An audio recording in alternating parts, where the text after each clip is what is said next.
దుర్గాదేవి జ్యోతిషాలయం ప్రేమ, పెళ్లి, ఉద్యోగం, వ్యాపారం, ఆరోగ్యం, భార్యాభర్తల సమస్యలు, స్త్రీ పురుష వశీకరణ, చేతబడి నివారణ, వశీకరణ చేయబడును, గుప్త నిధులు తీయబడును. గురూజీ గోపరాజు గారు. Phone number 9642964291. ఫిబ్రవరి 21 మీనరాశి వారికి జాగ్రత్త, 1000 కళ్లతో చూడాలి. అందరికీ నమస్కారం. ఛానల్ కి స్వాగతం. జ్యోతిష శాస్త్రం ప్రకారం 2025వ సంవత్సరం ఫిబ్రవరి 21 శుక్రవారం రోజున మీనరాశి వారికి ఏ విధమైన ఫలితాలు ఉండబోతున్నాయో, శుభ అశుభ ఫలితాలను ఏ విధంగా పొందుకుంటారో ఈ వీడియోలో పూర్తిగా తెలుసుకుందాం. వీడియోని ఎక్కడా కూడా స్కిప్ చేయకుండా పూర్తిగా చూసినట్లయితే మేమేం చెప్పబోతున్నామో మీకు అర్థమవుతుంది. ఇక ఈ రాశి వారికి నొప్పులు బాధిస్తాయి, ఆరోగ్యం అస్సలు బాగుండదని చెప్పుకోవాలి. ఒకవైపు నొప్పులు, తలనొప్పి అన్నట్లు ఇబ్బంది పెడతారు, రెండు విధాల మానసికంగా ఇబ్బంది పడుతూ ఉంటారు. ఇక ఈ రాశి వారికి ఆరోగ్య సమస్య ఎలా ఉన్నా సరే మెంటల్ గా మాత్రం కాస్త స్ట్రాంగ్ గా ఉండే ప్రయత్నం అయితే చేయాలి. మెంటల్ స్ట్రెస్ ఎంత తక్కువగా ఉంటే మీరైతే అంత ప్రశాంతంగా ఉండగలుగుతారు. కడుపు నొప్పి, గ్యాస్ పెయిన్ లాంటివి కూడా ఈ సమయంలో మిమ్మల్ని బాధిస్తాయి. ఏది ఏమైనా ఆరోగ్య సమస్యలకు చెక్ పెట్టే ప్రయత్నం చేయడమే మంచిది. డాక్టర్ సంప్రదింపులు అత్యవసరం అవుతాయి. ఈ రోజు మీకు కెరియర్ పరంగా, కుటుంబ పరంగా, ఆర్థిక పరంగా, ఇంటి వ్యవహారాల పరంగా అన్ని విధాల శ్రమ ఎక్కువగా ఉంటుంది, ఫలితాలు తక్కువగా ఉంటాయి. మీకైతే కనుక డైజెషన్ ఇబ్బందులు పెడుతూ ఉంటాయి. ఇక మిమ్మల్ని గిచ్చి జోల పాడేవారు ఎప్పుడు కూడా మీ పక్కనే ఉంటారు. మిమ్మల్ని ఇబ్బంది పెట్టడానికి మీరు చేసే ప్రతి పనిలోనూ మిమ్మల్ని ఎమోషనల్ గా కంట్రోల్ చేసుకుంటూ ఆర్థికంగా దెబ్బతీయడానికి మీరైతే వారికి అవకాశం ఇస్తూ ఉంటారు. వారైతే మిమ్మల్ని ఎప్పుడూ కూడా వారి చెప్పు చేతల్లో ఉంచుకొని ఆటాడించాలని ప్రయత్నిస్తూ ఉంటారు. ప్రతి పనికి అడ్డంకిగా తగులుతూ ఉంటారు. మీరైతే కనుక తెలుపు రంగు దుస్తులను ధరించకండి. శివకవచ స్తోత్రాన్ని పారాయణం చేయండి.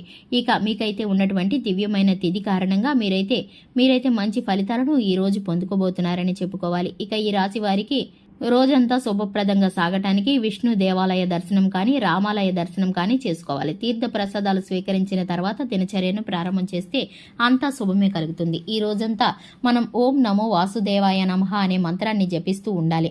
మీరు చేసే ఉద్యోగ స్థానంలో మీ సహోద్యోగులతోటి ఏదైనా ఇబ్బంది ఉన్నా, సహోద్యోగుల వలన మీకు ఉద్యోగమే ఊడిపోయే పరిస్థితులు వచ్చినా ఈ పరిహారాన్ని తప్పకుండా పాటించండి, శుభం కలుగుతుంది. ఈ పరిహారాన్ని పాటించడానికి ఇంతకాలం అన్నది ఏమీ లేదు. సమస్య తీరే వరకు ప్రతి మంగళవారం మరియు శనివారం హనుమంతుడి యొక్క ఆరాధన చేసుకోండి. మంగళవారం రోజు ఖచ్చితంగా ఉపవాసం ఉండాలి. పండ్ల రసాలు, పాలు, పండ్లు లాంటివి స్వీకరించి రాత్రి వేళ మాత్రమే భోజనం చేయాలి. మీకు వీలైనంత హనుమంతుడికి ఆలయానికి వెళ్లడం, సింధూరంతో అర్చన చేయించడం, ఆకు పూజ లాంటివి చేయించడం, అటువంటివి చేయడం ద్వారా మీకైతే మేలుకరమైన ఫలితాలను పొందుకుంటారు. ఇక మీరు అన్ని విషయాల్లోనూ ముందుండి పెట్టుబడుల విషయంలోనూ మీరైతే చక్కటి ఫలితాలను పొందుకుంటారు. మీరైతే కనుక ఆర్థిక సమస్యల నుండి బయటపడతారనే చెప్పుకోవాలి. అలాగే ఉద్యోగ స్థానంలో, వ్యాపార స్థానంలో మీరైతే కనుక చక్కటి ఫలితాలను పొందుకుంటారు. కుటుంబ జీవితంలో జీవిత భాగస్వామితో చిన్నపాటి అలజడి, ఒత్తిళ్లు, చర్చలు జరుగుతున్నప్పటికీ మీరైతే ఆ సానుకూలమైన వాతావరణాన్ని ప్రదర్శిస్తే కనుక చక్కటి ఫలితాలను పొందుకుంటారు. ఎటువంటి వివాదాలు, చర్చలకు తావివ్వకండి. అలాగే కుటుంబ సభ్యులతో దూర ప్రయాణాలు చేయవలసి వస్తే దూర ప్రయాణాల్లో జాగ్రత్తగా ఉండండి. దూర ప్రయాణాల్లో తెలియని వారిని నమ్మకండి. సాటివారు ఎవరైనా సరే మీతో ఆచితూచి జాగ్రత్తగా మాట్లాడడానికి ప్రయత్నిస్తారు. వారిని కూడా మీరు గమనిస్తూ ఉండండి. ఇక డబ్బు విషయంలో ఎవరిని కూడా నమ్మకండి.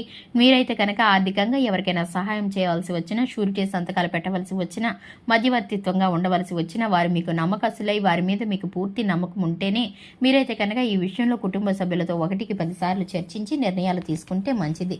ఇక విద్యార్థులు ఎవరైతే ఉన్నారో ఉత్తమమైన ఫలితాలను పొందుకోవటానికి కాస్త శ్రమ ఎక్కువగా పెట్టవలసి ఉంటుంది. చిన్న చిన్న అనారోగ్య సమస్యలు ఇబ్బంది పెట్టినా అవన్నీ కూడా సమసిపోయి ఉత్తమమైన ఫలితాలను పొందుకునే పరిస్థితులు అయితే కనిపిస్తున్నాయి. లక్ష్మీదేవిని నిత్యము ధూపదీప నైవేద్యాలతో ఆరాధించడం ద్వారా, శివాలయానికి వెళ్లి శివారాధన చేయడం ద్వారా చక్కటి ఫలితాలను పొందుకునే పరిస్థితులు కనిపిస్తున్నాయి. చూశారు కదండి, ఇది ఇవాల్టి వీడియో నచ్చినట్లయితే లైక్ చేయండి, ఛానల్ని సబ్స్క్రైబ్ చేసుకోండి. Thanks for the watching.